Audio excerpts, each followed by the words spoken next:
প্রথমে ভিডিওটি দেখো, তারপরে কিছু ফানি কমেন্টস চেক করব। চলো লেটস গো, চলো। এরপরে আমরা একটা বোন ব্যাংক তৈরি করছি। বোন ব্যাংক মানে হাত পা কেটে যায় না অনেকের অ্যাক্সিডেন্টে, নানা প্রবলেমে, তখন তাদের সারা জীবনটা যে পারে কাঠের পা নিয়ে চলে, কাঠের হাত নিয়ে চলে, আর যে পারে না সে খুঁড়িয়ে খুঁড়িয়ে চলে।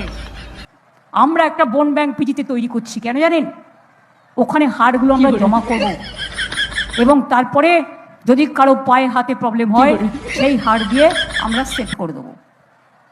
तो चलिए शुरू करते हैं। সত্যি কত না ভাবে দিদি আমাদের, ভাঙা ভাঙিতে দিদি প্রথম। আমার একটা প্রশ্ন, উনি স্টেজে এত দৌড়ান কেন? এখানে কি মর্নিং ওয়াক সেরে নেন নাকি? বোন ব্যাংক যখন তৈরি হচ্ছে, একটা ঘিলু ব্যাংক থাকলে ভালো হতো না? কে বলে আমাদের রাজ্য পিছিয়ে, যেখানে গোটা পৃথিবী 2026, সেখানে আমাদের রাজ্য 2093 পৌঁছে গেছে। কত গর্ব আমাদের।